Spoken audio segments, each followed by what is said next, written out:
Engypak 500 watt portable power station review. Got that coming up next.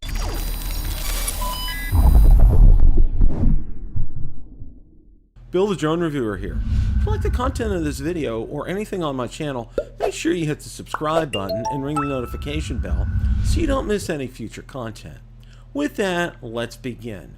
Nowadays, having a portable power solution is not an option, it's a must, especially for those of us that are drone enthusiasts, and while we're out flying, we definitely will need to recharge batteries and controllers. Well, we're going to go ahead and take a look at a solution from Engypak. So let's go ahead and take a look at the unboxing. Okay, we're going to go ahead and unbox the Engypak here.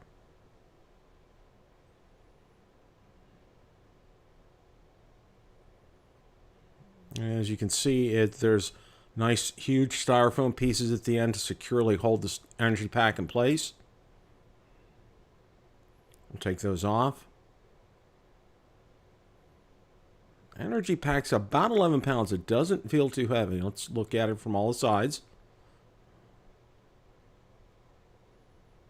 And padded bottom on it. Let's take a look and see what the accessories are. There are a couple of manuals here, and let's open up the accessory packet.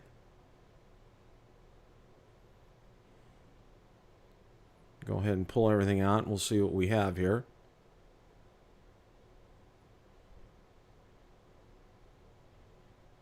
Okay, now there are two ways to charge it. You can charge it via a car port, or you can charge it with the charging brick.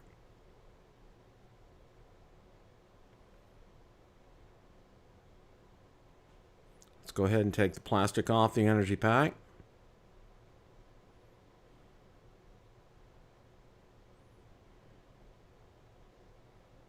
And there it is. Now let's go ahead and take a look at the two ways that you can charge the Engypak. Charging the Engypak is quite simple. You plug that into the DC output, use the power brick, and it will charge. And there's the status of the charging. It's currently at 73%. Okay, the other way that you can charge the Engypak is in your car. You get your cigarette lighter, and there it is plugged into the cigarette lighter. And there it is charging. Next, we'll go ahead and take a detailed look at the display. Okay, we're going to go ahead and take a detailed look at the LCD screen for the Engypak, and we'll be moving from left to right across the screen. Now, the first item there is the current power of the product, and it's displayed as a percentage. The second item there is the using time of current power, and that's displayed in hours. The third item is the current total output power, and that is displayed in watts. Now we're going to go ahead and go to the bottom of the screen. Now if you press the DC button, you will see the DC icon come up on the screen and tell you that's what is currently being used. If you push the USB icon, you will be seeing the USB display on the LCD screen. And if you will be using the AC function, you will see the AC port display at the bottom of the screen. And now above watts, there are three other items. There is a symbol of a fan, and that's a cooling fan for the Engypak Plus. There is also a exclamation mark, which is an overload warning. And then the last item of note over there is a temperature warning of the inverter. The temperature range is 90 degrees to 95 degrees. Now we'll go ahead and take a look at all the many ports that are available on the Engypak. We're going to go ahead and take a look at the ports on the Engypak. Now there are two AC ports over here. They're 120 volt, 60 hertz, 500 watts.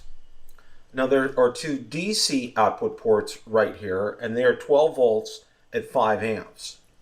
Now for USB, there is a Type-C, PD, it's an input-output PD 60 watt fast charge port. Now there are three USB-A output ports. They are right here, and they are 5 volts and 2.4 amps. Down here is a USB-A QC output, and it's QC 3.0, 5 volts at 3 amps.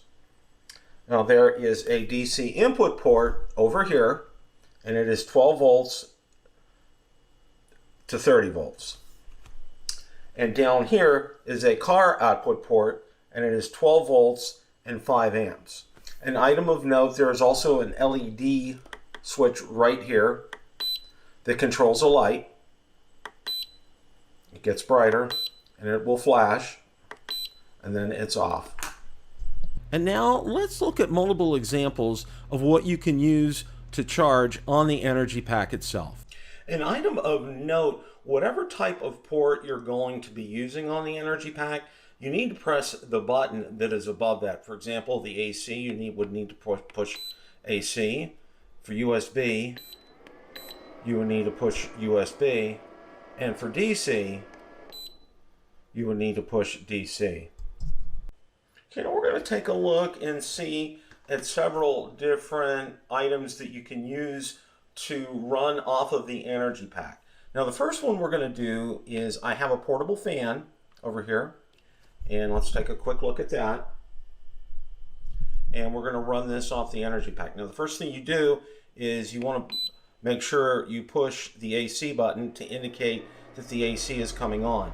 Now you'll see here that the cooling fan is coming on right now briefly, and of course the status, it tells you how much of the percentage of the battery of the Engypak is left, how many what kind of runtime that you have left with your appliances plugged in. You can see how many watts is being used, and you can see that it is alternating current. Again, this is a fan, and we're going to go ahead and take a look at something else right now. Next, we are currently running a laptop off of the Engypak. Let's take a look at the laptop. You can see it's plugged in. You can tell it's 100%. We're still 100% with the Engypak. Time remaining for the laptop to run off of the Engypak. We're looking at 40 watts, and of course this is the AC output. Again, this is the laptop. And let's take a look at something else. Okay, next we're going to take a look at the Engypak charging my smartphone. We're going to do this two ways. We're going to show it with the AC. Here's the smartphone. You can see it is charging on the smartphone. Now we're also going to show how to charge a smartphone using a USB port. You have to push the USB button, and there it is. Now this is a Type C, so we're going to insert this into here, and then we're going to insert the other end into the smartphone. You can see that it is charging right there. You can take a look again at the display on here. You can see it tells you it's a Type C USB, the hours that are remaining, and also the watts on here. Okay, the next item we're going to go ahead and show to be charged would be a tablet. We have my Samsung tablet here. Let's go ahead and plug this in. Take a look and see that it's charging the tablet right there. Okay, the next device that we're going to charge will be a drone battery. We're going to do it via USB. So let's go ahead and click that port. And we're going to go ahead and plug this in.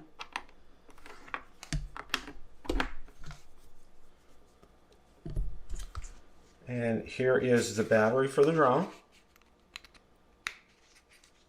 See, it is charging, and this is the drone it's for. It's a Holy Stone drone. You can see that it is charging there. Okay, we're going to go ahead and use the DC car port. So the first thing we do, we're going to click DC right there to get the port going. We're going to stick in the car adapter right there. Okay. And now we're going to use this to charge a smartphone. So let's go ahead and plug this into the smartphone here. You can see it's charging the smartphone. Time remaining, percent of the battery, and how many watts. We're testing the Engypak with multiple devices all plugged in at once.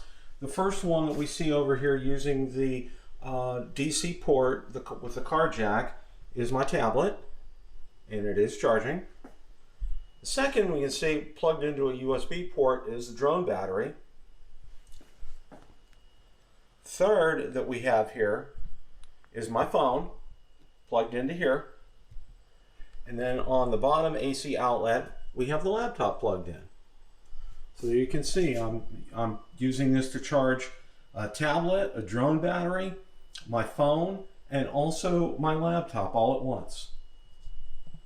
A couple of items of note when using the Engypak. First of all, make sure that the device that you are using is plugged into the correct port, and please check the directions to ensure that you're using the correct port.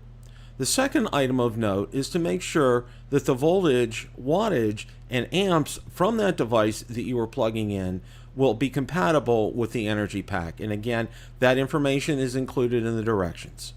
Question of the day. What did you think of the Engypak 500 watt portable power station review? Let me know in the comments section below. Thanks so much for watching, and remember, it's a great day to fly.